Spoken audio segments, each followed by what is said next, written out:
least 2 events a year, amen? Amen. And I'm just enjoying these opportunities. And my family also enjoys some of the past opportunities to be with you all. And I always love being into scholarly environments, amen? You can talk about anything, amen, because we're all students of the gospel of Jesus. You know, you never stop being a student. The minute you stop being a student is the minute you stop being a disciple, amen? That's right. I don't care how old you get, there's always something new to learn about the Word of God, and especially learning more about how powerful God is when you actually live it. This morning, I'm not going to be long, amen. It's only, I said 20 minutes. I didn't plan to use all that, but I do want to make sure I leave you with just a word of encouragement dealing with Black History Month, amen? Amen. And Matt challenged me on the last event at the Campus for Christ. Told me, I want you to be raw, amen. I said, sure you want that, Matt? I don't know you want that. But hopefully this will be a good one that you can ponder on for the rest of the day. And I want to go back to the basics of relationships.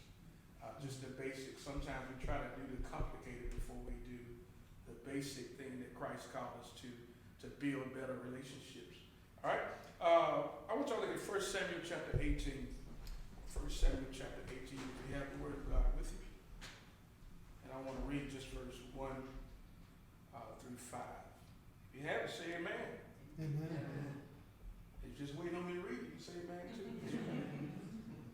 Verse 1 said, as soon as he had finished speaking to Saul, the soul of Jonathan was knitted to the soul of David. And Jonathan loved him as his own soul. And Saul took him that day and would not let him return to his father's house.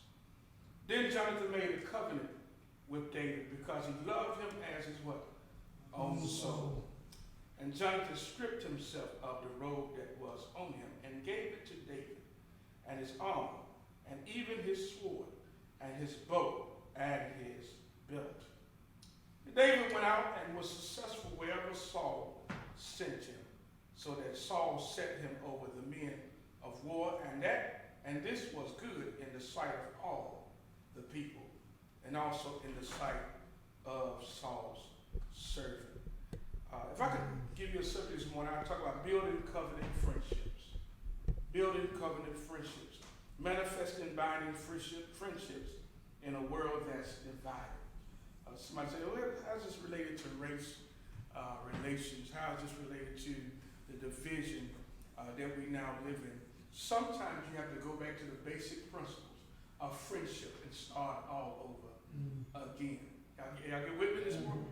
Martin Luther King said in his I Have a Dream speech in 1968, he said, I have a dream that my 4 little children will one day live in a nation where they will not be judged by the color of their skin, but by the content of their character. He said, I have a dream. I have a dream that one day in Alabama, with its vicious, racist, with its governor having his lip dripped with the words of interposition and nullification, one day, right there in Alabama, little black boys and black girls will be able to join hands with little white boys and white girls as what?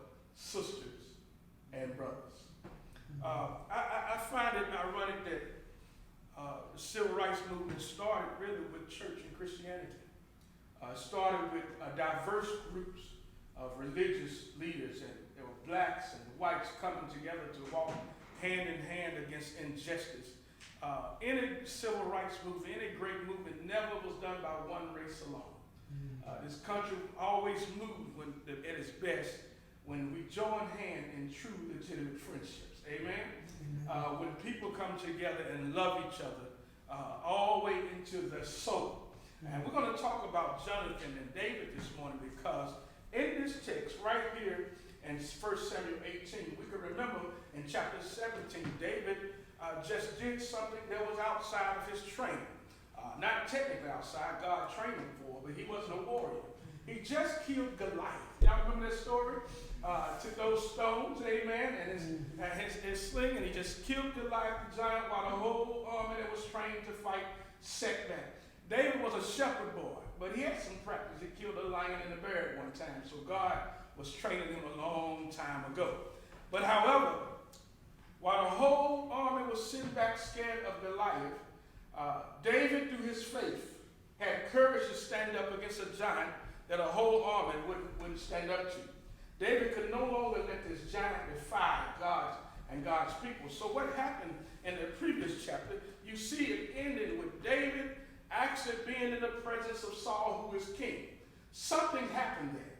Something impressed Jonathan, where Jonathan took the initiative to make sure that he established a friendship with the shepherd boy. The prince, the king's son, was willing to build a relationship with someone who wasn't even in his social class. Someone who wasn't even near as powerful and present to the people as he was. But on this day, the prince who was impressed by a boy who was a shepherd. Now, I don't know about y'all, but I would like to impress the president one day. Amen? Any president. I'd like to. It'll be an honor just to stand before them. Not only stand before them, get to dwell in the house on a regular. Jimmy, come on over to the White House and hang out with me for a minute. That'll be a very wonderful time.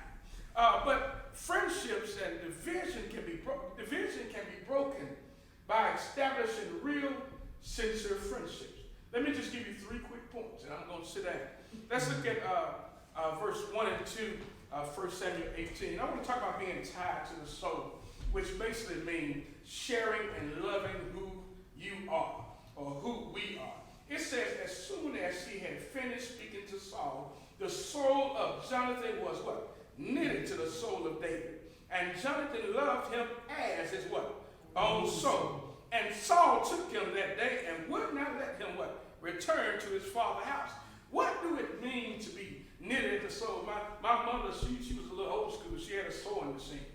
And my dad was cheap, so that helped out. I guess that worked out somehow. Because oftentimes we would rip our jeans, and my mother would take a sewing machine and find a patch and knit it in there. You know what I'm saying? Which means that 2 different parts can become one. What it's saying is, your soul is the very being of who you are. When you allow somebody into your soul, you are allowing them to come in contact with the very being of who you are, which means the bad, the good, and the ugly. There is no real friendship if I come and tell you about all the good about me. Amen. Y'all remember the rich young ruler that said everything he did good, but he left out one part, and that was loving thy what? Neighbor after ourselves. Amen. And Jesus tested it. How he tested it? And how about you go sell all your goods and give them to the poor? Because it's easy to talk about what? All the good. But what if I tell you about the bad in me? What if I give you all the bad stuff about me? Can you really love me to my soul? With your soul? Because friendships start with what? Really establishing the fact that everything is not good about me. Matter of fact, that's Christianity in the gospel, that Jesus cleaned up everything that's not what?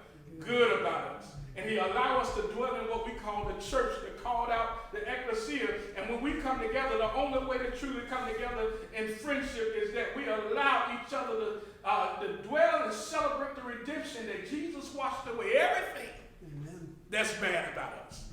And so, being tied to the soul is so important, because if I want to get to know you for who you are, I can't hide who I really am. I can't hide that I grew up in a majority black school system. I can't hide that I grew up in African American neighborhoods, because it can be difficult if I don't let out what and who I am. Amen? Let's talk about something else. Sharing and loving who you are is the first one. What else did they do? They also shared in a covenant of love. Look at verse 3 and 4 with me right quick. It says, then Jonathan made a covenant with David because he loved him what? As his own soul. What kind of covenant did he make? Look what it says. And Jonathan stripped himself of the robe that was on him and gave it to David and his armor, and even his what? Sword and his bow and his belt. What is a love covenant? A covenant of love. Can you share your identity with me? Share your identity with me. We got a shepherd boy who's now friends with the prince. They was just out in the field not too long ago tending to sheep. You wouldn't catch the prince doing that. But now he's in the palace, amen, hanging out with the prince in the king's palace. And what it says, Jonathan made a legal agreement with him, because no friendship can be held together without there being some kind of law, some kind of legal binding. And this legal binding must extend from private to public. Y'all with me? In other words, y'all remember when Peter was hanging out with the Gentiles, and then when his Jewish friends came, he immediately left them. He wouldn't let that established relationship that was private become public. Y'all with me? And one thing you want to know, if you got real friends, you really need take them out with you. Amen? See how close they are to you when your identity is attached to them, when you're outside of the church walls or outside of just hanging out. How did David share his identity? It said he took off his prince robe, and what did he do? He gave it to David. He gave David his armor, even his sword and his bow. What is he doing? He's sharing his belt. He said, I'm sharing my identity with you. And if you're truly friends, I said I want to make sure one day at my funeral, and y'all might help me out with this, that when I die, it's not just African Americans there. You'll know a lot. People learn a lot about you at your funeral. The question is, will other people be there? Will it be a diverse crowd that you impact more than just one people, but that you shared your life and your soul with a whole bunch of people? Amen. That's how you establish friendships that fulfill the dream of Martin Luther King. You got to go beyond just living in your world and learn how to live in the world of someone else. The last thing I'm going to share with you, and I'm going to sit down, granted elevation, sharing your world, which I just spoke about. Granted elevation, what did this lead to? They was tied at the soul. Then Jonathan took this initiative to share his identity. In other words, David, I want to make a bond with you and bring you into my identity. I want to share who I am with you. Matter of fact, I want you to experience who I am. I will give my uniform, my outfit to you. But the last thing it says, and David went out and was successful wherever Saul sent him. And so that Saul set him over the men of war, and this was good in the sight of all the people and also in the sight of Saul's servant. David, what just happened now? Now that you're in a relationship with the king, and you're in a relationship, a covenant relationship with his son. Not in a covenant relationship with the king, but he's respectful and he honored the king, as we see in later chapters, but he's in a covenant relationship with the son. And now all of a sudden, David is operating in the very world. Do you allow people who don't look like you to operate in your world? Do you have friends who don't look like you, that haven't come from the places you come from, haven't been where you've been in life? Are you allowing them to be elevated in your world? True friendship not only make a private agreement with me in a soul, but it make also a public agreement. But not only a public agreement that we're sharing one with another, but it bring me into your world. Well, you're not ashamed to help me receive elevation. Now David is also commanding on. Y'all see this? He's sharing his world with them. That's what real, true friendship is. Can you build a covenant friendship? Will you manifest it? Share with the world a covenant friendship in a world that's already divided. I talk to you briefly as I close about, I grew up here in Memphis, and I grew up in the Whitehaven area. We had one set of neighbors that were white, and they was wonderful neighbors. I always wondered why they stayed there when everybody already left. But these neighbors were older, and they loved everybody. They would come over. They knew us as kids, would come over and let us come to their house. I'd never experienced that. But that's the only, as far as neighborhood growing up. Then I went to Whitehaven Elementary, Whitehaven High School. Those are known to all African-American schools. And you have a few whites that would go through. I remember the Blankenship family, a close friend of mine, Carrie, stayed around the corner. And we didn't see Carrie no different as one of us. Amen?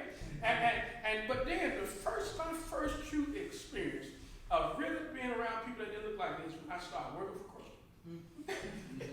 I started working for Kroger in Horn Lake, and I had to learn how to share myself. And I would hold so much back. But real friendships wouldn't take place until I would release myself and showed them the good, the bad, the difference. And what they would do, they would share that differently. We learned from each other, and what happened is, what used to divide now no longer, y'all with me this morning? Yeah. We have to establish genuine friendships if we're going to dwell in the dream of Martin Luther King.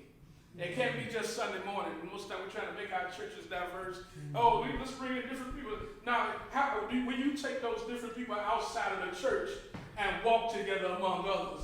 Will you share your soul with them? This morning, all I'm trying to do is help you build friendships that are genuine, like Jonathan and David. Thank you for this moment of preaching the gospel to you, sharing the word with you. Thank you. Yeah.